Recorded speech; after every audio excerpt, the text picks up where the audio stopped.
Hello, welcome to Lucky Star Podcast. My name is John Hernandez, and I am the co-editor of the LuckyStarFilm.net. With me today is my co-host Seema Pai, also a Lucky Star editor. How are you, Seema? I'm good. Hi. I'm glad to hear you're good, Seema. Uh, if you are, encountering this at random, Lucky Star is a film website that we run. I guess LuckyStarFilm.net. The LuckyStarFilm.net, sorry. And it's basically a website dedicated to cinema, cinephilia. We tackle a lot of very niche subject matter, such as Argentine cinema, such as under discussed French auteurs. We do a lot of translations. We talk a lot about random East Asian television. At least I do. Um, and what was the last thing that we posted? It was a grid. It was one I of think our it was week. Tokyo, Maison Tokyo, no? Yes, we did. We ran a review of Grand Maison Paris, Yeah. which is Sorry, Maison Tokyo. the film continuation of the Japanese television drama Grand Maison Tokyo, starring Kimura Takuya. You can read that again on the LuckyStarFilm.net. Now, this is the Lucky Star Podcast, an extension of of the website where Seema and I, we're both editors. We've known each other for a very long time. We're here to discuss some cinema. We're here to discuss the latest film from Indian film director Imtiaz Ali, Amar Singh Chamkila. It came out earlier this year in 2024, directly to Netflix. Uh, Imtiaz Ali is a filmmaker I think we both have a long history with. I personally, I think I followed his career since maybe 2009 when his third film Love Achkali came out. Perhaps I think, and he's definitely one of like the first Indian filmmakers I ever whose work I started seeing. Um, and I think you and I have long discussed his cinema. Movies like Rockstar, movies like Highway from his career are movies that we've talked a lot about. And now he has a new film after kind of a fallow period, a period where he's maybe his works has been a little unpopular. He's come back with this new film, a biopic called Amar Singh Chamkila.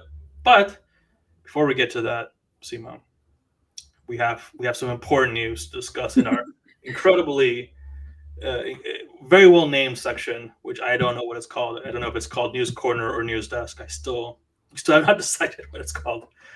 Uh, this TBD. yeah, these last couple of days, every single film publication on the face of the earth decided to publish their lists of best films of the year. And Seema, I don't know about you, but I have some impressions on regarding these lists, and the impressions are that these lists are boring shit. These lists are boring, are incredibly boring. Uh, I feel like you look at these lists, you scroll through them, and it's just the same names over and over again. You look at, for example, I don't know, the film comment uh, top 10 that was just released. It's gonna be, what is it? All We Imagine Is Light is number one. Yep. You have Hamaguchi. You have Bertrand Bonello. You have the new Rada Jude movie. It's basically a lot of the same stuff, and Yeah. it's all shuffled, slightly differently. But it's you never feel like you have any type of surprise when you see a list like that. Uh, Even in the Cahiers de Cinema list that came out, I think late last month, it's still a lot of the names you would expect. They threw in an M Night Shyamalan film, to make sure they knew you're still Cahiers de Cinema. But still, it's a lot of the same names that you would expect. I still Like, was happy to see, two movies that John, you and I and have talked about and, kind of talked about on Lucky Star as well, which is Rodrigo Moreno's Delinquents and Trueba's The Other Way Around.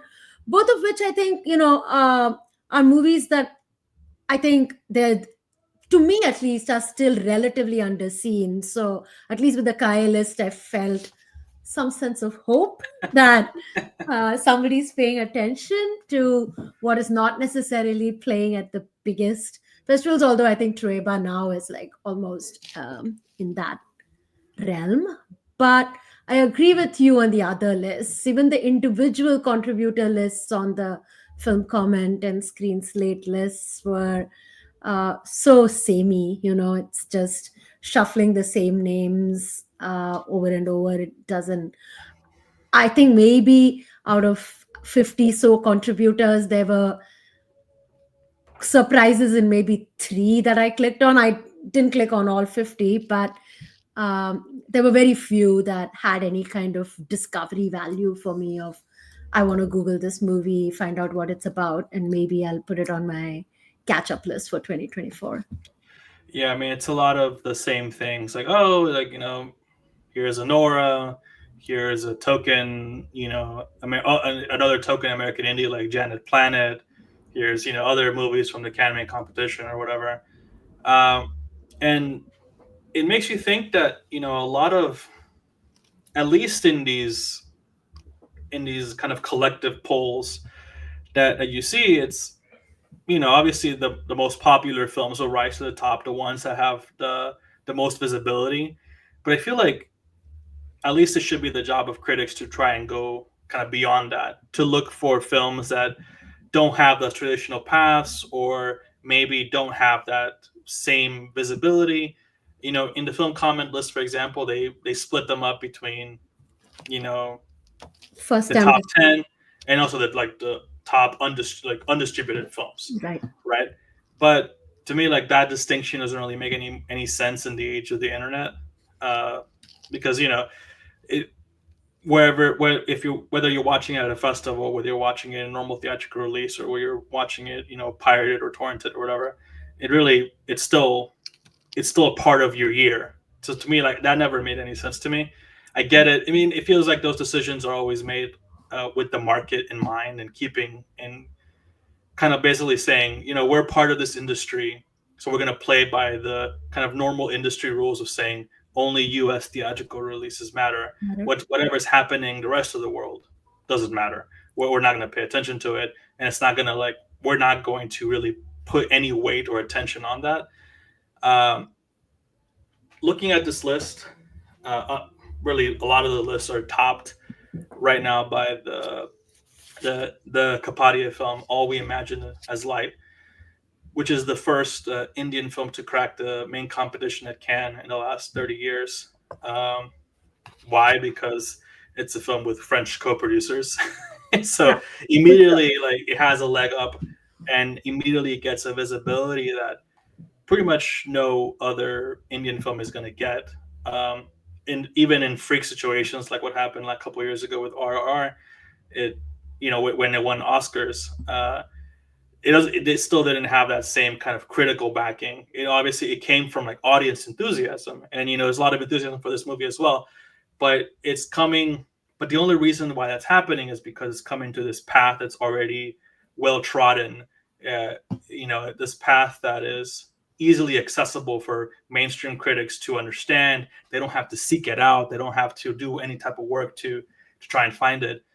Um, I know that for example, a film that Lucky Star is very behind, is very high on. For example, a film called Kotukali, uh, which also premiered at a big festival. It premiered in Berlin, but it was in the main competition. It was in the forum section, and that film, which I think is an extraordinary movie, definitely not getting the same amount of uh, Yeah, of notice. and more importantly, I mean, Vinod Raj's previous film also played at festivals and was very well regarded. There was uh, maybe small buzz about it, but there was buzz around who is this filmmaker and where did he come from. So the fact that he has another film, one would hope that it would have more traction and people who in the know, like these are both festival films we are comparing, and so given that he's been primarily a festival filmmaker for the West,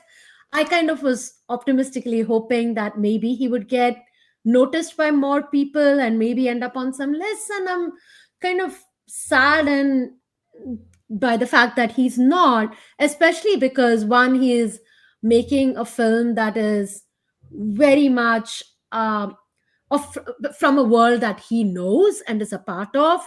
And in Tamil Nadu, where he's from, other filmmakers that make bigger budget movies than Kotukali and have had more both critical and commercial success, they all look, have come out to say we are really proud of our boy Vinod Raj, because what he's doing is really unique. And um, even we are awed by what he's been able to accomplish. So it's kind of tragic that something like that, has a film like that, that is so clearly, worth everybody's time, has not found people. And that's why the lucky star year end list is going to be the one to beat. Yeah, we're gonna put it on the map. We're gonna say, like, you know what, guys, don't pay attention to all these websites. We got the real stuff on our site. Yeah, and I want to say, like, it's not about, it's not that the films that are on everybody's list are Yeah, all films that either you or me or anyone else contributing to Lucky Star or editing for Lucky Star things are not worthwhile or not films worthy of the recognition they are getting.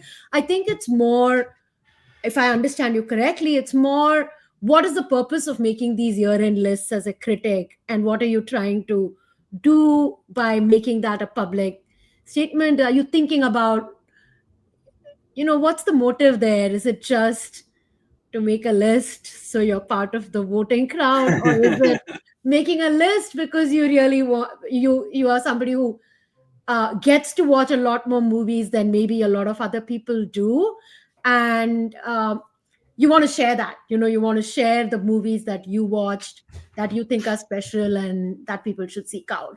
And I think I saw far less of the latter and far too much of the former. in these lists, what I see is kind of like a affirmation of this is what the market has, and this is what we think that's out there that we like. We're not going beyond that too much. We're not going there and finding too many things. At least, I mean, obviously, all these polls are polls, right? So you're tallying Yeah. up individual lists. So the stuff that has the most visibility will rise to the crop. But I can't help but feel that's also like kind of, it's not you're not like, it's almost like taking a stand a little bit about saying, you know what, this is what we as a publication think is really worthwhile. If even if we don't care, even if we think the brutalist sucks or whatever, it made our list. It doesn't matter. Uh, I Yeah, it's a little hard to understand, like, what's the statement being made, as in. another the film that we're going to discuss today, Amar Singh Chamkila, is also an Indian film by a director who's been working steadily for 20 years. He's a mainstream filmmaker, Imtiaz Ali, and went straight to Netflix. But because, and I think it's a worthwhile film, we're going to talk about it, but because it doesn't come through these normal channels where a critic is saying, "Oh, New York selected it, the Cannes Film Festival selected it, therefore I have to pay attention to it. Therefore, it must be something interesting." Because that doesn't happen, because it bypasses those normal kind of avenues where a critic might have to pay attention to it. Therefore, it's not going to exist in these sort of lists. Um, and that's one of the main things that it kind of bothers me, because if you're just if you're kind of narrowing your view as a critic to what has been pre-approved by these other institutions, I don't know what the point of it is, because you're just saying, I'm only going to pay attention to what's on the festival market. I'm only going to pay attention to what is theatrically released. Everything else is outside of our purview. We're not going to worry about it too much. I mean, even though it's a Netflix streaming release, which is completely available to anyone. Yeah. uh, if no critic is saying, "Oh, this is actually interesting," Imtiaz Ali is interesting, then that's not going to break out beyond the people who are already interested in that cinema, the way that the Kapadia film, has broken through the consciousness. Not saying they're equally good or anything like that, but I'm just saying, obviously one has a ton more visibility, and is just being on these lists is just a confirmation of that visibility, of already established reputation, rather than I pushing think something that status doesn't and have that. visibility, Yeah, both. Um, yeah, so since you brought up Imtiaz Ali, I think it's worth talking about who this man is. Clearly well known to both of us, but as you yourself mentioned, maybe not on the radar for a lot of other people. Um, and uh, let's read the description of Amar Singh sure, Chamkila, so we can transition over sure. to talking about it, because it's again, Imtiaz Ali is a filmmaker both dear to our hearts for a long time now. This is his latest film, came out early this year, straight to Netflix. It's called Amar Singh Chamkila. Here's a log line taken directly from my favorite website, Letterboxd. Uh, a humble singer's brash lyrics ignite fame and fury across Punjab as he grapples with soaring success and brutal criticism before his untimely death. Now, that sounds like a spoiler. It is not. That happens in the first 5 minutes of the movie. Uh, I think we should start this discussion by talking a little about who Imtiaz Ali is and why we think he's worth talking about, why he's worth thinking, what worth dedicating an episode to. Can you talk a little bit about, I guess, the shape of his career and kind of who he is? Sure, and I think it's important because, as you mentioned just a while ago, not someone that, I mean, this movie came out and went away, and it seems like, you know, uh, n- whether or not it's worthy of being on people's lists, I haven't seen that much of writing or discussion about it outside of the very specific Indian publications that cover Yeah. movies. Um, and I think in order to talk about Imtiaz, I mean, I'm not going to give a history of Bollywood lesson right now, but I do think it's important to talk about a turning point, a pivoting point in Bollywood, which is the 2000s. And you'll see it described as the multiplex era. This is when, India was primarily all single screen theaters everywhere, just like the rest of the world. And in the early 2000s, the big urban centers were moving away from the single screen theaters to what are called multiplexes. There were malls everywhere. I remember in high school, and they would have multiple screens, right? And what multiple screens meant is that one, there were more screens to show movies, and two, they were in fancy malls with caramel popcorn instead of just regular popcorn and or samosas, and which meant a lot of young people were going out to the movies now. Right. It was a place to go for kids. And around that, so that's kind of when Imtiaz comes to Bombay from Delhi, and that's where his career in Bollywood really starts. And that timing is marked by a transition from Amir Khan and Salman Khan being the big stars of the 90s. Shah Rukh comes in. Shah Rukh becomes, in some ways, the not only the third of the Khans, but by that point, the leading of the three, really, in terms of commercial success and popularity. Sure. Yeah. Yashraj films and Dharma films, both kind of very, canny about the multiplex era and who's going out to watch the movies.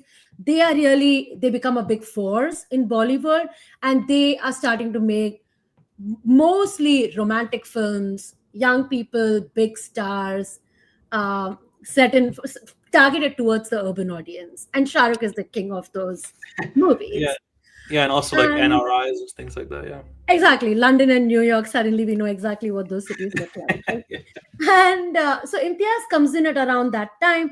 Another movie that I should mention at that time is also Dil Chahta Hai, Farhan Akhtar's film, which, whether or not you like the film, is an important film because it was, again, a film very squarely targeted at an urban youth audience, focused on kind of the things they think about, trips to Goa, dating, jobs, life, and that transition, that coming of age from going out of college to, to a job and, Yeah.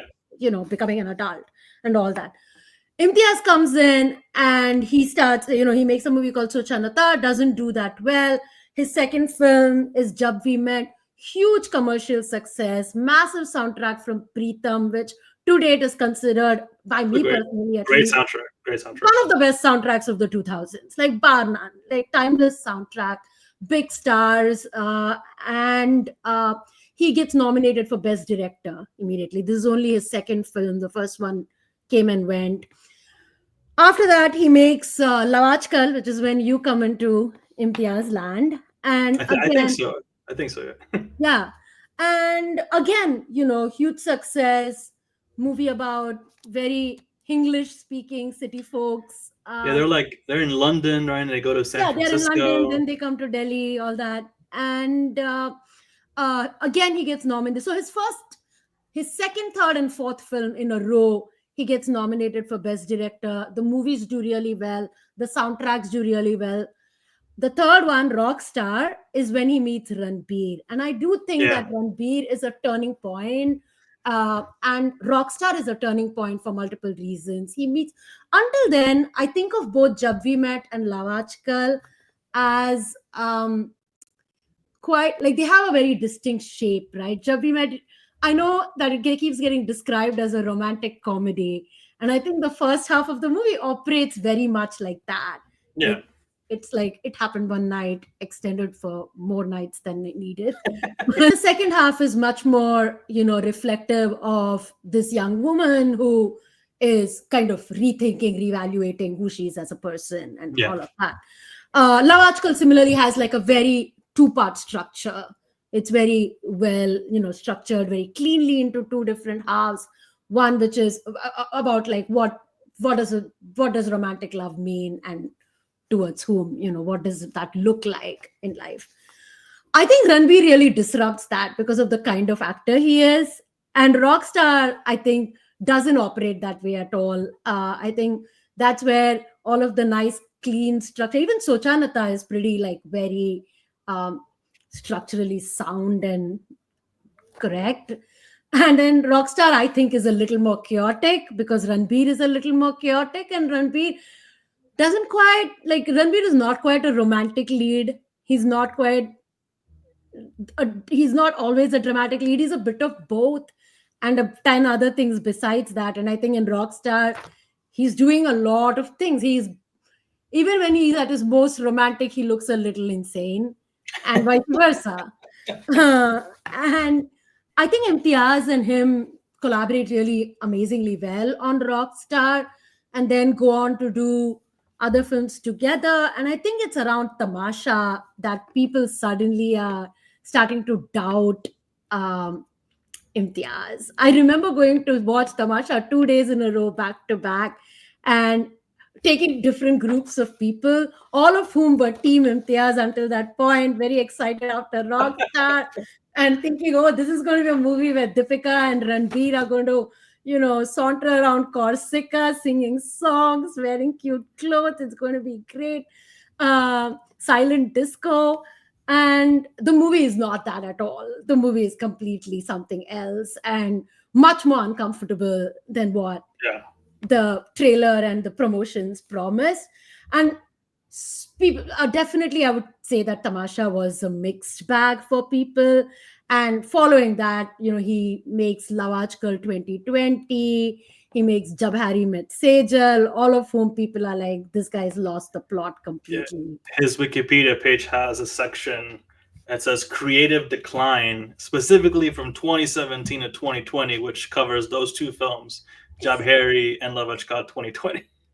I personally have opinions on those movies that they're not as bad. You got to watch them more times, and then you'll No, see. I like those movies. It's what that is definitely the public perception of those movies. I don't know, were a mess when no one knows what the hell is going on. Yeah, yeah, I do think people were very baffled. So I think this is the context to me in which he's coming in and making Amar Singh Chamkila. Like, this is, it's a straight to Netflix release, like you said. He's been written off quite a bit. He's making a biopic, and it's coming straight on Netflix. So now Yeah, I think that we have established Imtiaz. That's the best I can do with shape of his career. Do you want to talk about what does Imtiaz do in 2024, John? yeah. Well, one thing I want to add, there's one movie you skipped there, which is Highway, which is kind of Oh like, yeah, sorry, I meant Highway along with the yeah. well, no, but Highway is like, that one is the point where I think he goes furthest into like almost abandoning, kind of like free floating, abandoning that neat narrative structure that he Yeah. had in his early films. Agree. Um, in this, okay, so this film, like you said, it's a biopic of Amar Singh Chamkila, a singer, a Punjabi singer who I had no idea who he was before I watched this film. Definitely no awareness whatsoever, unfortunately. So everything I know about him comes direct from this movie. Um, I would say that the biopic form for Imtiaz Ali is weird. Uh, it's a little bit of an odd fit, I would say, because so much of his movies are driven, I guess, are driven by the personality of the character, right, and trying to fit a story around kind of who that character is and kind of what drives them. And this one, he's working with a preordained set of facts, Yeah. and the best he can do is kind of, I would say, monkey around with the form of the biopic a little bit, kind of like play with it a little bit, but he still has to be tied down to those basic set of facts, which maybe kind of hamper all the things he probably can do as an artist. Um, so I mean, he has the basic biopic. Well, I should say the very first thing that happens in this movie is that Amar Singh Chamkila and his wife are assassinated, which is a shocking bit of violence, I think, in an Imtiaz Ali movie. Um, and then we in their bodies the bodies of the people who are killed are kind of shepherded to a safe location where they're watched over by Chamkila's friends until kind of they can decide how to move forward. And the whole movie is told, basically the whole story of Chamkila's life and career is told to a police officer who's guarding the body with them, who doesn't know anything, who is pretending to not know anything about Chamkila, or at least um, because because he doesn't want to give away what he actually thinks of Chamkila. And then we go from his childhood to him becoming a young man, to him becoming a backup musician, to him becoming an actual singer, and basically you see the progression throughout his life. Now, and obviously you go all the way up to his death. Now, the one thing that immediately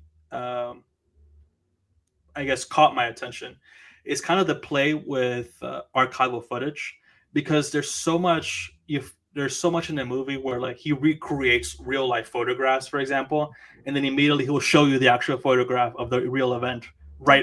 right next to it, It's or, like or split following it, screen. like split screen, yeah. Yeah. And which is, again, this kind of goes back to the point that I was making, that I don't know if you feel shackled to those real life events where he has to like slavishly recreate them, but it doesn't feel like he has the, I would say, like the freedom to become unmoored a bit, the way he does in Rockstar, the way kind of he Mhm. gets messy in Highway or Tamasha, Yeah. because he's tied down to those facts. Something else that I noticed, which kind of really caught my attention, because again, this is a mainstream Hindi film, a mainstream Bollywood film, but all the songs are in Punjabi. Uh, so something that happens is that when Chamkila is singing his songs, the basically in Punjabi, you have like the Hindi translation, the Hindi lyrics, almost like those YouTube lyrical videos that T Series or whatever puts up for the songs, Yeah. and I kind of take up like 3/4 of the screen on top of Chamkila, which is a very strange, very weird Yeah. choice, but What is even stranger to me is that the text on screen is Hindi translations of the Punjabi lyrics, but in English transliteration. wait, really? Yeah, at least on Netflix. So, which is the only Okay, that's when right. you, yeah. So it's like multiple degrees of I like mean, I yeah, think it makes sense as a choice because you're trying to convey the lyrical content of his yeah, songs, which is which is important in the the main. movie. Yeah, it's supremely important as to why he gets killed, as to why Right. he goes through all the stuff that he goes through. But still, a very interesting choice, because, like I was telling you, it reminded me of those lyrical videos on YouTube that Yeah. companies put all the time. Uh, the last bit of thing that caught my eye was the surprisingly insistent use of animation throughout the movie, which I feel like Imtiaz Ali has this habit of making these kind of weird, strange, really weird choices. Um, I would say starting from Rockstar, where you're thinking to yourself, does this work?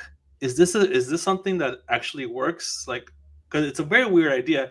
I'm reminded of the opening of Tamasha with Ranbir and Deepika like dressed as clowns in the big Yeah. circus or whatever. Incredibly weird, maybe slightly off-putting choice.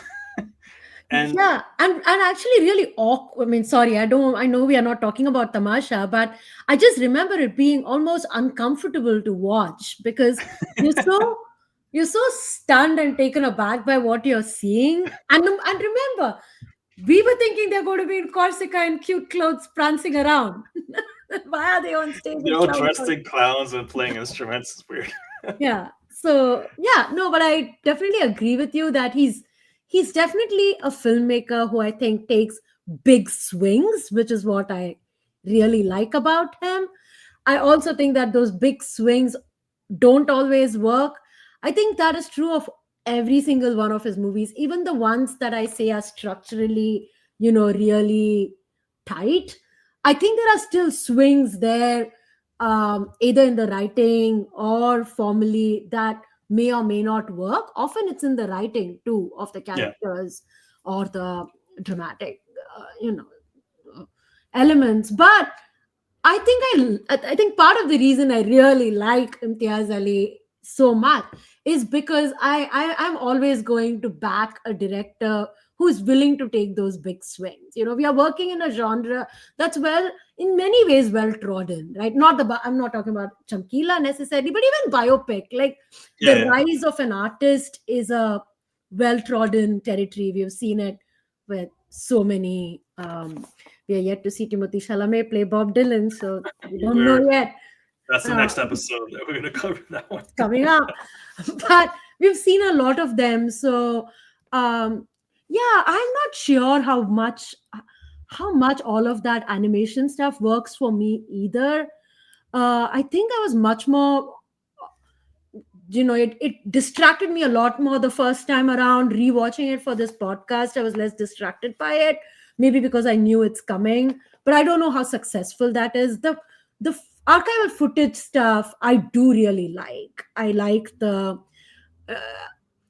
maybe because as the lead up to the movie, I did listen to and watch a lot of YouTube videos of Amar Singh Chamkila and Amar Jodh. So I got attached to them as human beings, and there's always the romanticizing of like artists that are lost too young, At etc. So age yeah, 27. 27. 27, yeah. Yeah, yeah. I already crossed that. I'm never going to be remembered with that Oh no. intersection. Well, yeah. No one's killing us at 27. Um, this so it's worthwhile to, I think, to step back and talk a little bit more about what actually happens in the movie. Yeah, So we have Chamkila obviously is a talented musician who kind of gets a shot when some other singer like is late or is not going to show up. I think it's because he's late, so he gets a chance to kind of go up on stage and sing his songs. Now, part of the lyrical content that kind of makes his songs, I guess, attractive to audiences is that they're basically a little spicy, a yeah, little kind of outre, a little, according to the religious authorities, basically dirty songs, because they talk about, like naughty like sisters-in-law, naughty fathers-in-law, kind of yeah, getting too handsy, too cutesy or whatever, crossing those lines. And the movie kind of basically makes the point that all these are just like observations of things that he has just seen in daily life, ever since he was a kid, and he just things that happen behind closed doors that he got to see, and kind of acknowledging it as part of his reality. uh, the one thing that, and basically people love these songs, people love like the naughtiness, they love the kind of the basically they're just kind of really fun songs for the audience. They have fun, they dance, and it becomes extremely popular, uh, which obviously paints a target on him with the authorities. Basically, they're saying that his songs are immoral, that his songs, that he shouldn't perform his songs because they disrespect women, etc. Uh, now, I have this. this character, obviously, the biggest point of comparison for Imtiaz Ali's previous film is Rockstar, which is a movie where Ranbir Kapoor is basically told at the beginning of the movie that he can't be a great artist without suffering, without having heartbreak and pain, and then the movie goes on to basically do that and goes on to like make him a great artist, but at the cost of basically destroying his soul or whatever. But in this movie, you obviously it's a lot less passionate, a lot less romantic in that conception of the artist. The artist is this guy who is just like, I'm just giving the audience what they want to hear, right? There's a point. There's one very, I think, key scene where a journalist is talking to him, and he can't even look at her because he says that she's dressed in Western attire, which he is kind of embarrassed about. And she kind of says, "Hey, why are you embarrassed when you sing all these dirty songs?" And he's like, "Well, I just do what the audience wants. I'm just trying to make a living, basically." So it's not like the main difference in between kind of the conception behind these artists is that whatever is driving him to do this isn't giving this kind of grand romantic passion. It's very brought down to earth and saying these are just observations of daily life, and I'm just doing this because it's what my audience wants. Yeah, I agree and I disagree. Firstly, I think that it's not just what his audience, I mean, yes, it's what his audience wants. uh I don't agree with the grand like ambition, because I think that it's not just that he is giving the audience what it wants. I do think that the success and the fame and the like adulation of the audience means a lot to Amar Singh Chamkila. Hmm. um, right from the beginning. I think the first time he goes on stage and realizes that this is the reaction that he can get from people, I think he's hooked to it. I don't think that it's just, as much as he may play coy to the interviewer and say, I don't have a, some people have choice. I don't really have a choice. Some of us are just simple folks. We don't have a choice. I do think that later on in the movie he sells out a auditorium in Canada, in Toronto, that like he sells out more seats than Amitabh Bachchan. And he he tells his one of the people in his entourage, I always wanted to be on the silver screen, I wanted to be a star. And then he says, doesn't every Punjabi want to be a star? So I do think that he has, like, I agree with you that it's not driven like his lyrics, his craft itself, or the especially the writing of the lyrics is not driven by like a grand romantic passion for those lyrics. I don't think they give him such a kick that he's just like, this is what gets me happy every morning. But I think the success that those lyrics are able to give him does. And the other thing I think is that it's not, I don't think it's even behind closed doors that he's hearing all this. I think he's hearing it out and about everywhere. When the inspector who is listening to these stories or this mythology of Amar Singh Chamkila from all these people, and he's acting very much like, it's the constables that listen to Chamkila, not me, because I'm Yeah, yeah. above that kind of like dirty music. But when he's talking to his own constables, he's speaking in very suggestive language. The constable is flattering him and he's like, if you buttered me up some more, your fist would go right up, like he's not, this is how the people in that world seem to speak. And I think that, at least for a while, I think even Chamkila is a little confused by the backlash against it, and after some time he just doesn't care, because he in the movie there's a voiceover that says and I'll come to the cast thing, but there's a voiceover that says Chamkila never stopped being a servant. He always had that servant mentality. So if he goes on stage and someone asks him to sing, this is when during the movie, we'll come to that, but basically he's told not to sing these songs anymore, Yeah, obscene yeah. songs. And he's threatened uh, by these religious leaders in the Gurudwara that he will be, anything can happen. You basically have to stop singing these songs. You can't Yeah, yeah. corrupt our people anymore. So he actually takes it seriously and decides not to sing any raunchy songs anymore and starts singing religious songs instead. And they become really successful as well. But when he goes on stage and people ask him, people are like demanding uh, the old popular hits. They're saying it's not a funeral. You want to hear Yeah, those yeah, songs. exactly. Exactly. And he sings them. The voiceover says it's because he still has that servant mentality, but I think that it's a little more complicated than that. I think that he is a guy who and like wants to be, he is kind of addicted to that success and at any cost, you know. Chamkila is played by Diljit Singh Dosanjh, which he is a Who's a Punjabi big rock famous, star. yeah, a very famous Indian singer. I did not know him before this movie. He gives a very curious performance. I feel like I'm used to these Imtiaz characters who are kind of very, if not outwardly emotional, then they're kind of driven a lot by their emotions, and they're just like the performances in his films.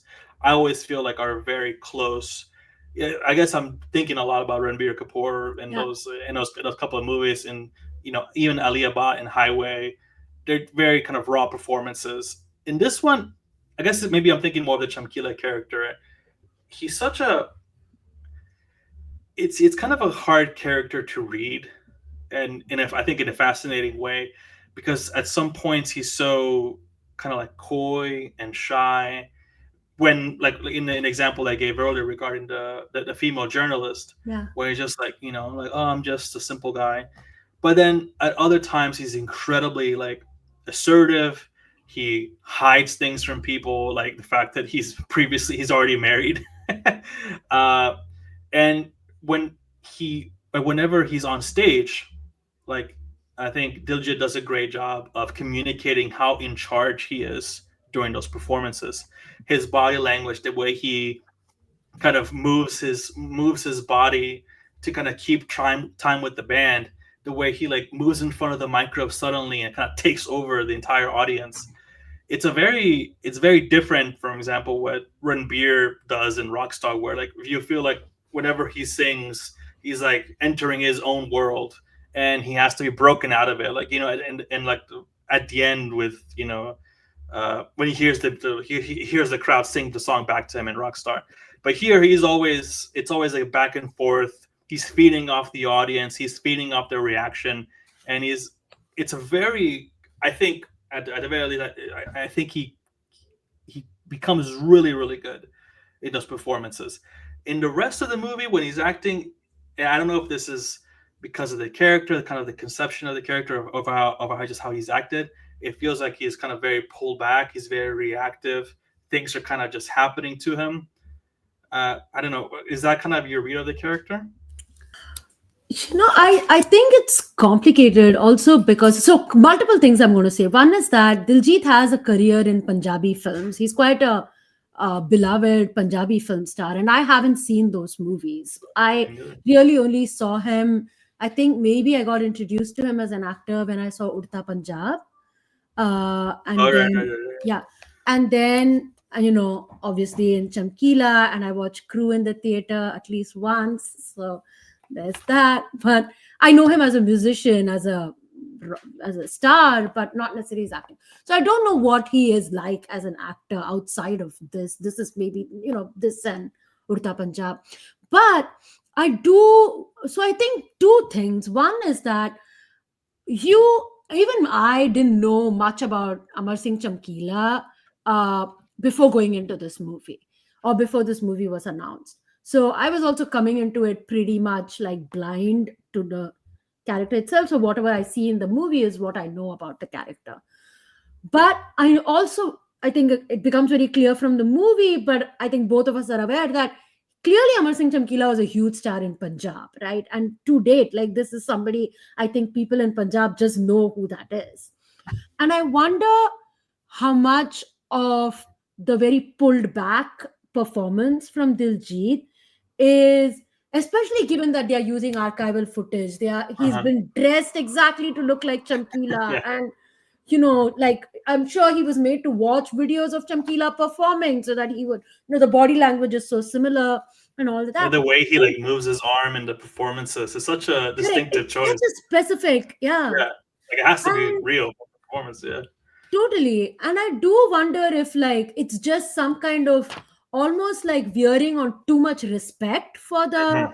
original person that I'm portraying, that he is so pulled back because he doesn't want to impose any of his, because he's a rock star himself. His stage persona is very different from Chamkila's, right? And I do wonder if that held him back a little bit and he was just trying to be like, let me do what is on paper and not try to impose any of my psychology onto it. I don't know.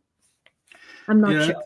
No, I mean, I kind of agree with you because it felt a little bit reserved. Like it felt a little bit reserved, and even I was wondering myself if like the biopic form, the fact that you have to be respectful of this figure and you can't like get too far away from the historical facts, if that Right. kind of limited a little bit of what Imtiaz Ali could do.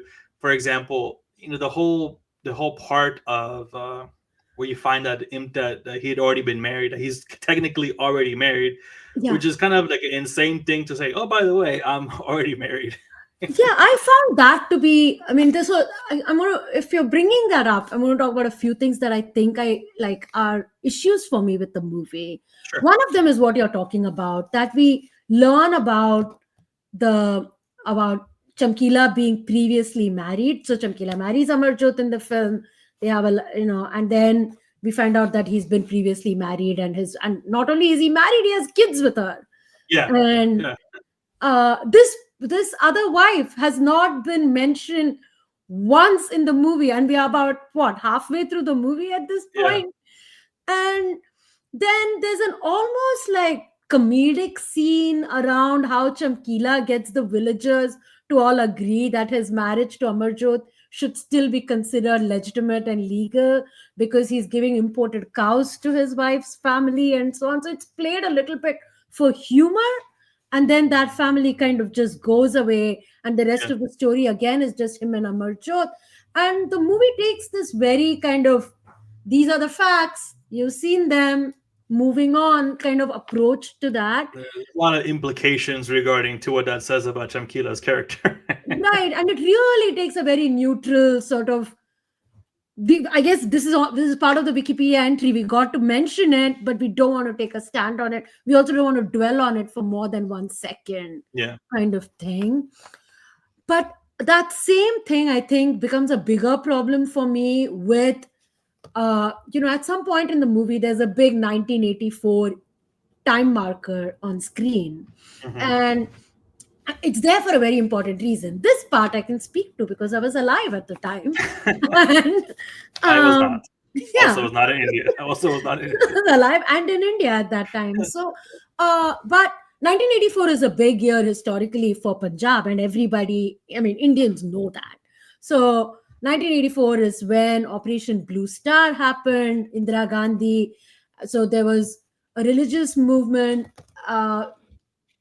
militant religious movement, depending on who you ask, called the Khalistani movement, and they were all in the Golden Temple. Operation Blue Star had um, basically them smoking out, the police smoking out the Golden Temple in order to find the leader, and basically get all of those the members of that movement out.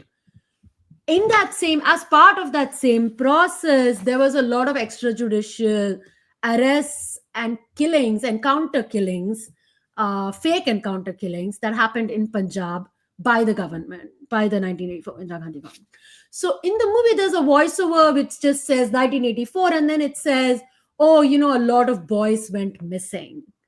And that is when all the musicians outside of Chamkila say, in this environment when everyone is so sad, we shouldn't be singing like party songs. Yeah, yeah, And Chamkila is told by the record producers, when things are bad, that's when you really, all people want is escapist fare. So you really got to like double down on your songs and give Yeah, that to the audience.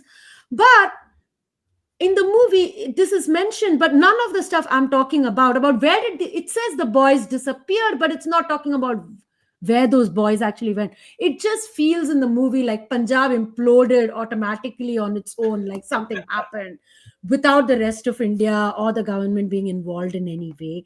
And I think the reason it's really important is that I've seen this movie being characterized as, firstly, I think a lot of people's conclusion seems to be that he was killed purely for his lyrics, which is not what I think everybody believes about. Firstly, who's to ever know why somebody was right, assassinated if you don't know who assassinated them in the first place? Secondly, I think that's not what everyone believes. From everything I've read, it's not. There's multiple groups of people that wanted to get rid of Amar Singh Chamkila for various reasons, whether it's other musicians who were jealous of his success, whether it is the Khalistani movement who used him as a pawn to show people that they dictate what how society should be and that they still have power in Punjab, or whether it's because of the lyrics and just it being this puritanical world where someone got too offended and decided to get rid of him. It could be any number of things, and I think by solely like not talking about what was happening in Punjab at the time, it kind of pushes people to believe that it was all about the lyrics and not some bigger political play that was happening. And I don't quite understand why Imtiaz is so decided to be so hands off on that, because it's not a secret, hmm well, and I find it Im- mildly irresponsible. Not mildly. I find it well, irresponsible. Imtiaz Ali. So Imtiaz Ali does not strike me as a very outwardly political filmmaker in the Yeah. same way that, for example, the Vishal Bardwaj would be, or not at all. I think I kind of was wondering what his interest in the Chamkila story is. Right. What his interest in? I read an interview where he said he likes characters that toe the line, of history or something like that, toe the line against like danger or whatever, the authorities or whatever. And to me, like the moment that I thought made the movie for him, and I don't have the names of the songs in front of me, Yeah. but it was the one number where all the women are singing about how they like. See, I hate that song, and that's the worst part of the movie for me. That is what I think Imtiaz Why? Ali. Okay, so we have to talk a little bit about kind of like I think Imtiaz Ali's views, complicated views of women in his films. I would say. Um, let's talk a little bit about let's say that number that I'm describing has a lot of like girls around the village, talking Sure. about how much they enjoy the naughty songs of Sure. Chamkila and how they like those songs too, and Yeah. you know, and they're kind of like they're singing to the camera, and it's completely divorced from everything. But Sure. now, if we go back to like the very beginning of Imtiaz Ali's career, like back to Job We Met, where Kareena Kapoor's character Geet goes off on her own and has to like rethink her whole life, right? Imtiaz Ali, I think, is a filmmaker who tries to, I think, tries to understand his female characters, tries to give him some sort of agency, tries to, does that always work? No. But he tries to understand them and tries to kind of understand their passions. Now, I could sometimes, not no, disagree wait, more. wait, wait, wait, wait, wait. Do I think he gives them a lot of short thrifts sometimes, specifically in the Rabir Kapoor movies? Yes. Uh, let's talk a little bit about, for example, Rockstar. In Rockstar, the Nargis character, I think Imtiaz Ali likes when women are like trying to kind of explore like their sexuality, right? Now, is it incredibly ham-fisted and weird in Rockstar when like like Nargis is trying to like go see porno movies or whatever? Yes, I think that's very dumb. But Imtiaz Ali, I think, cares about that. I think he cares to see women who are kind of owning their sexuality, who are owning their, I guess, who are basically owning that. In Highway, which I think is the clearest expression of kind of his views of kind of like women and how owning their freedom. You have Ali Abad's character uh, basically surrendering herself to her kidnapper all the way just so she can get away from like oppressive society and try and find freedom on the road. True. um, in Tamasha, you have the Deepika character, who I will completely agree to the point that she is completely secondary to the Rabir character into his journey. She, I think, Imtiaz Ali in those Corsica sequences acknowledges that her character kind of wants that freedom, wants that kind of, almost like forbidden like freedom and sexuality that she experienced in Corsica as part of her life. If we talk about Jab Harry Med Sejal, that freedom that those characters experience when they're together, that is something that Imtiaz Ali really cares about. And even in Love Ajkal 2020, with I forget her name, I think it's Sarah Ali Khan. Yeah, Sara Ali Khan. Her character, she's a modern girl. She kind of owns her sexuality, all that stuff. That is something. And if you go even to his scripted films, like Cocktail, in Deepika's character, who is like a wild party girl, but she's given some sort of death. I think he cares about this. He cares about. Cocktail, cocktail, I accept. Cocktail, I accept. I think he cares about this. Now, he cares about this, and he wants to show it in his films. And I think it's something that pops up, I think, again and again in his movies. Something that he wants to come back to. Now, is it the main thing in his movies? No, but is a recurring concern. And to me, that was the one part of the movie that I think attracted him to those songs. That attracted him to the Chamkila songs is this idea of like a woman being a part of like this sexually attractive, sexually suggestive songs. That's something that I think he likes. I completely disagree. First and foremost, I think it's tacked on. I think it's just to establish the point that it's not just the men or the women like it too, especially to as counter to her sisters telling her like, oh, how what kind of man is he that these lyrics come out of his mouth? Amar Chot's sister by Yeah, itself. yeah, I yeah. mean Amar Chot, Pariniti Chopra. That's his wife. I His think wife. it's Yeah. just, and the grandmother immediately says, women think about this stuff too. And then there's a whole song sequence to establish that, oh yeah, women think about sex too. And in the year of the Lord 2024, thank the Lord, Imtiaz Ali reminded me that women also think about sex.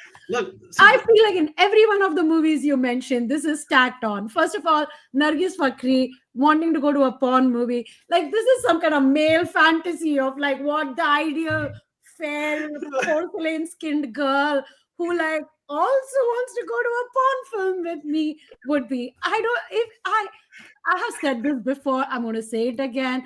Unfortunately, Imtiaz, I love Imtiaz, but I doubt his scripts. I doubt any of his friends read his scripts and tell him, Imtiaz bhai, do you really think this is how people are? Like, is this what you think my life is?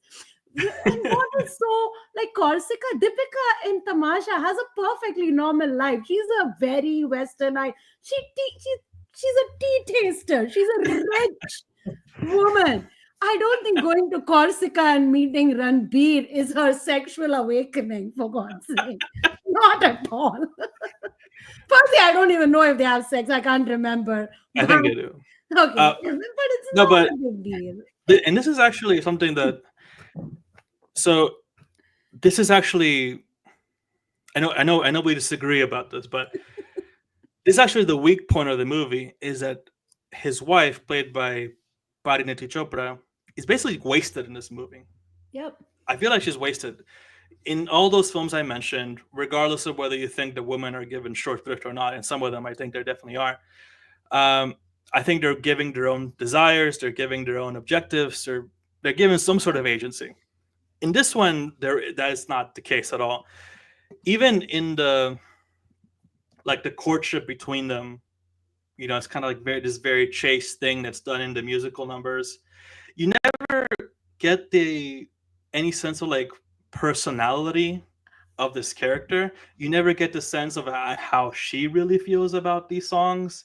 I think the one exception is there is, and this is one of my favorite little gestures in the Hmm. movie, is the scene when they go into her house and she's running up the stairs, and there's a song.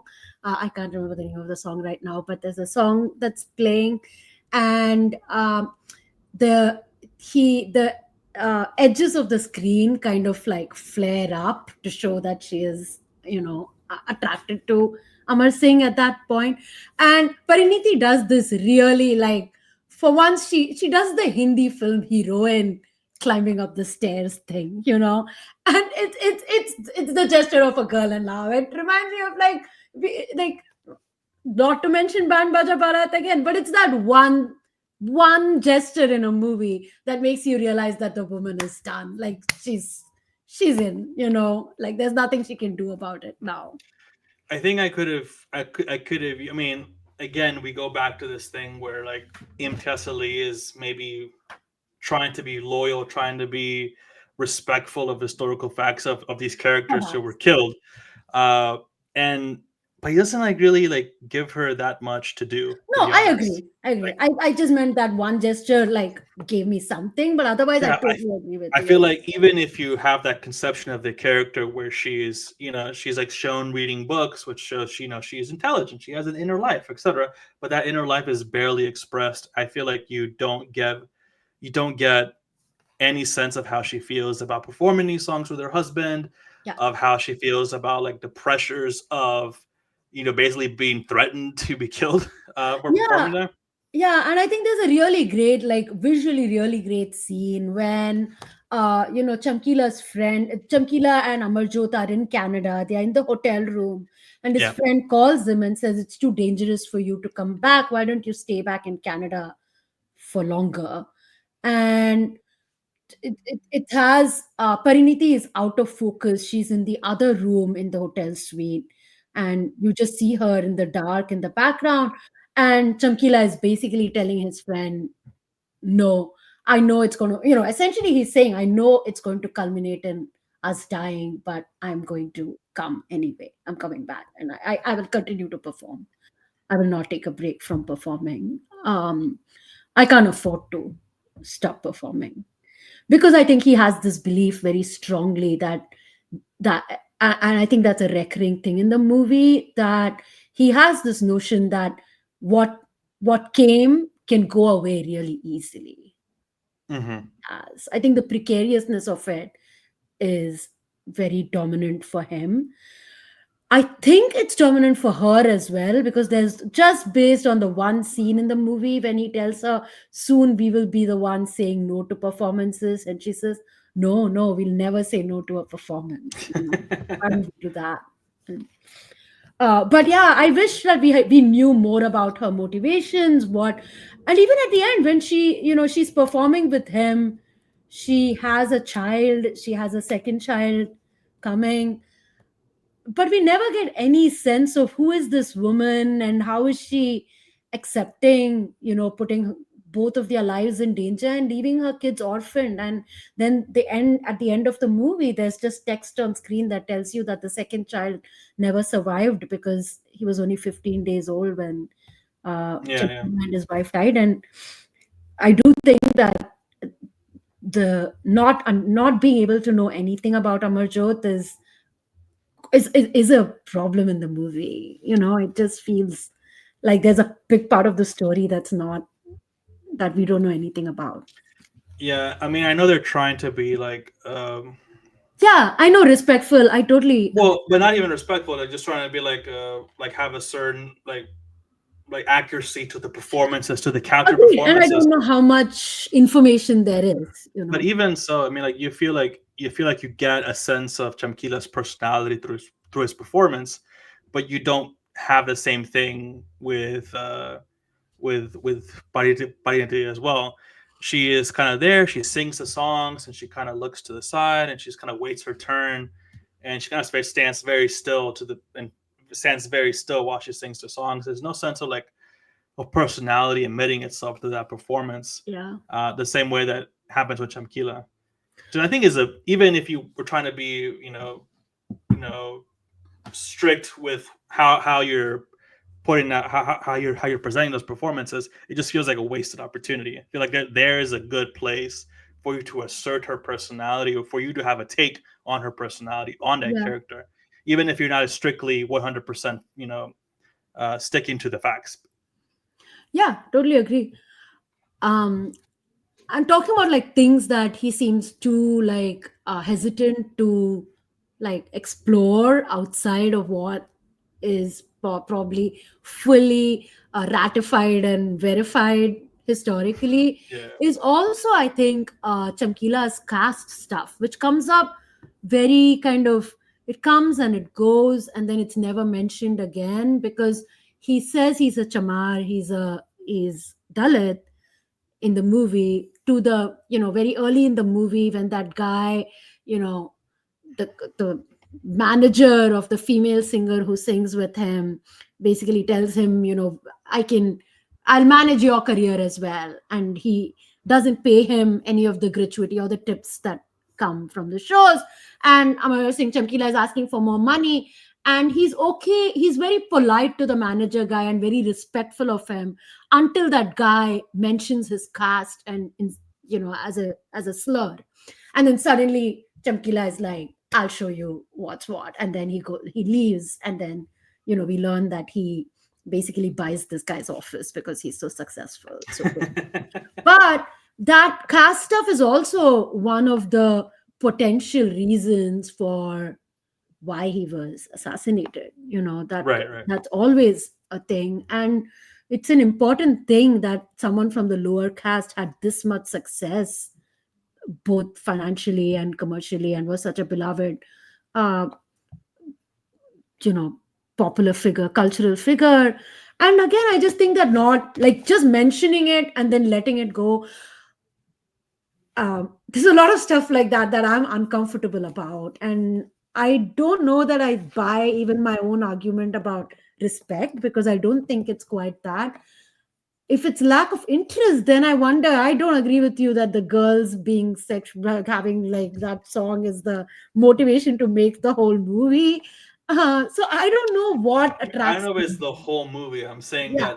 that the like those type of lyrics, um, are like the Oh, so lyrics, you're like saying the lyrics. Chamkila's lyrics Okay. are kind of like, are something that I would say Fair. attract Ellie to the story. Yeah, yeah, yeah. Having that kind of like transgressive kind of nature of performance, I think attracts him, even if it's Hmm. not. Even I think that's what I'm that talking that about. I can buy, because, and I think transgressive does not have to be sexual for him, maybe, Yeah, yeah, because in some ways, like Rockstar also, like, he's a rebellious artist in his own yeah, way. yeah, yeah. He tries, like, he flirts with like Sufi singing and then more rock and everything, but he is kind of a bit of an outside artist. Yeah, I mean, so like I think what I was saying earlier, Imtiaz Ali definitely not a political filmmaker the Oh way yeah. that we thought, but he is someone who I would think is conscious of, I'd say, conscious of how some of these things can come across in his own films, and he wants to put forward an image, of, I guess, male female relationships, which is a little more progressive, a little more aware of women's, I think, women's desires, women's pleasures, everything like that in his films. Does it work 100%? No, but I think that is something that would attract them to Chamkila's songs as well. Yeah, You see, might, you might, you might but disagree. my thing is that this has been true of the other filmmakers as well that are making films alongside him. So it's not an Imtiaz thing for me. Like there's See, that stuff is there in all, like Mani Ratnam is making Okay Kanmani in 2015. Like, come on, it's not. no, no, you're right. You're right. But I don't know. To me, it's something that to me it's a little singular. I guess his touch when it comes to this is so weird, so sometimes wrongheaded, that it becomes unique to him in a way. Because sometimes you can feel him trying to do something, and it's like, okay, that was weird, didn't work. I understood where you were coming from, like the whole Nargis Fakri stuff, with the porn theater stuff. It's really wrongheaded. It's kind of dumb, but I can kind of get where he's coming from. Maybe. uh, I don't know. I mean, I think it's interesting that we do have a different conception of Ali as well. That you would completely disagree on this stuff. It's fun. It's fun. It's good. I Yeah. feel like we've. I feel like we've. I feel like we've poked a little too many Yeah. holes in this movie. I think it's a movie that we like. It's a movie that we Yeah. like. It's a movie. It's an interesting step in his career, and that's why I think it's fascinating, even though it might not be his best film. I wanted to ask you about, and honestly, this is me being very dumb. Um, Okay. what did you I? What did you think of A.R. Rahman's Soundtrack? contributions? Yeah, what did you do with his soundtrack? Because sometimes I Oh, was like, wait, which one is a Chamkila song and which one is a normal Rahman song? interesting you ask. Because I think that's one of my favorite things about the movie is that firstly the movie is pretty wall to wall music, right? Even the score, like I noticed the score even more this time, but it's got like music pretty much the whole time that the movie is playing. And it's interesting that all of the Amar Singh Chamkila songs are in the movie are sung only by Diljit and Pariniti. So, that always seems like seamless because the performers are actually singing the songs as well. And then, whenever there's a song that's meant to be non diegetic, so it's commenting on the emotions of the movie, whether it is Vidakaro, or whether it is the song I was telling you about, whose name I'm not able to remember, but it's the one where we learn that Pariniti is, Yeah, the romantic song that Pariniti has with Diljit. Um, all of those songs are always sung by Mohit Chauhan or Arijit Singh. It's always somebody else's voice.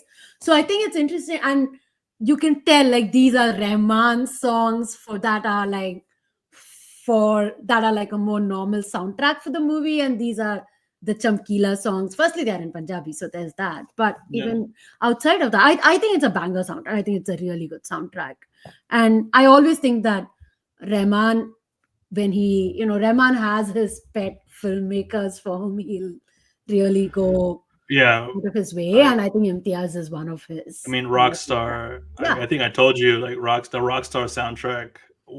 I watched that movie when it came out with a few of my friends, and then for years afterward, every time we hung out together, like that's literally all we listened to was the Rockstar soundtrack. I mean, which is kind of insane, insane. But yeah, so I'm always. I think he did Highway. He did Yeah. Tamasha. I think maybe did he skip Jab Harry? He might have skipped Jab I Harry. can't I'm not sure. remember. I know he didn't do Lavachkal. Lajkal, I know he didn't do. Yeah, No, I don't but think he did Jab Hari either, but I could be wrong. anyway, it's a I yeah. didn't touch. I feel like, and I feel like whenever we talk about Hindi or like any Indian film, we definitely always have to, I think, as an ending point, just give our rating of the soundtrack Oh and yeah, say, of okay, course. okay, how good was the How good were the songs? They're pretty good. I Yeah, like yeah. them. And I think for Imtiaz, I think Imtiaz really cares about the music in his songs, not only because his characters often, especially with starting from Rockstar, his characters are often wanting to perform in some way. And so music becomes important. But even otherwise, I think he cares very deeply about that aspect of his films in general, and using I a lot of like different types of music too, like I think the Javi Met soundtrack is a classic example. It has everything from like a club banger to like very Sufi music to very soft romantic semi-classical music. something I wanted to tell you is that I feel like I think to wrap up the conversation Yeah. on Amar Singh Chamkila and Imtiaz Ali. Imtiaz Ali for me is like I said, he's someone who we've talked about over the years as someone who just kind of fascinates us as a filmmaker because of all the good things he does and all the weird things he does and kind of how they make an interesting package. It's always fascinating. He's someone who has had amazing success in the industry, and then I would say Amar Singh Chamkila is kind of like a Yeah, bounce back from him, at least in critical terms and agree. audience success terms. I feel like the turning point, at least the turning point for me, comes with not Rockstar, but actually, but Love Ajkal. With Job We Met, which is his second film in 2007, is almost like a perfectly executed script with music, all types of different types of songs, Yeah, and like he executes them all perfectly. In Love Ajkal, he starts messing with that. It still has a lot of the things that you would expect. Has like the club number, has like the yeah, romantic number, but the chronology becomes mixed up. The yeah, stories become multiplied, distances become greater. By the time you get to Rockstar, it just explodes. And then I think he kind of abandons a little bit that traditional number, if you will. He abandons kind of like he doesn't give you club numbers anymore. At least he doesn't give you club numbers anymore. He doesn't give you uh like the party songs anymore. Not in the same way that he used to at the beginning. yeah, He changes. He becomes more atmospheric. He becomes more kind of like the songs become a little moodier. It it's a change, and I don't know. I wonder if we ever get back to something like that, like that again. I'm not saying like more formulaic, but definitely, but more like trying to like rediscover the shape of those films with kind of like the technical mastery I think he's probably achieved by this point. I don't know, and I don't know if he's interested in that anymore. I don't know, but I think there are two different things, right? I think the structure of those films, I don't know that he's interested in revisiting in that way. As far as the music is concerned, and I know that you're linking the two, right? But as far as the music is concerned, I really don't know, because I think even in Jab We Met, which we talk about like having different, like a whole bunch of different songs, I think it's in service. Firstly, I think it is in service of the movie. I Yeah, think yeah, yeah, that the big dance numbers in Jab We Met are not because he needs a dance number. It's because Shahid Kapoor's entire personality is only revealed to us when Shahid Kapoor goes to Punjab and starts yeah, yeah. dancing like a true Punjabi. No, it's a very important character moment in the movie. Karina sees him as a Punjabi for the first time dancing with her family, and a whole perception of this stiff office going manager, middle manager looking guy completely changes. Suddenly he's a different person to her. So I think that all of these things, like, the kind of music he has in his films has always been dependent on what the movie is, and where those songs end up really depends on what the movie is. So I wouldn't put it past him to, like, I don't think it's so much of a, like, rupture, that this used to be the kind of music he would have and then now he doesn't. I really think it's just coincidental that the movies he's made more recently didn't have a place for that. Tamkila certainly doesn't, because who goes to a club in the movie? But I think I think it's more just in, where his head has been with what he's writing in the movie. Even Love Hachka 2020, which I think does have those type of it does have that kind of music, that Britam soundtrack, but it's very much self-consciously a remix of that earlier film. So it's not just you know oh we're doing this, and it's kind of uncomplicated. It's more like, well, I already did this, so I have to find a new slant on it. I have to find a different way to do it, and it's not, and it is self conscious. It is kind of not carefree anymore, for lack of a better word. It's definitely more like studied, and it's an interesting evolution, I would say, for him. Uh, Yeah. I don't know. I'm kind of curious. I I don't know mean, either. I'm just excited to see what he does next. I'm hoping that the fact that Chamkila has been received so much. I did actually really feel sad that Chamkila didn't get a theatrical release, and I think it would have been pretty great to see it with a crowd. mhm. But I'm curious to see what he does next, and I uh, think that he's won he's a lot of the goodwill back. And I think I read that he already has a script. I don't know her name, but the actress from I think Animal, one of the actresses from Animal, and Rashmika or the other one? the other one, I think the Priti other one. Dimri? Mm. Yeah, yeah, and I know you know his name, Fadad. Fawad Khan? No, no, No, no, no. I don't know. God, no, he's I in. don't know anything about this. Sorry, I don't keep Oh up no, with. basically he's like apparently signed already two actors for his new movie. Okay, very good. I'm glad So for yes, that. maybe it'll be a theatrical release, not Netflix. Now that he's got his juice back. Uh, Yeah, I think so too. We'll see. Yeah. Anyway, Seema, yeah, we have talked a lot about Amar about Singh Imtiaz Chamkila. Ali. We've gone through his entire filmography pretty much. We talked a lot about Amar Singh Chamkila, his latest film.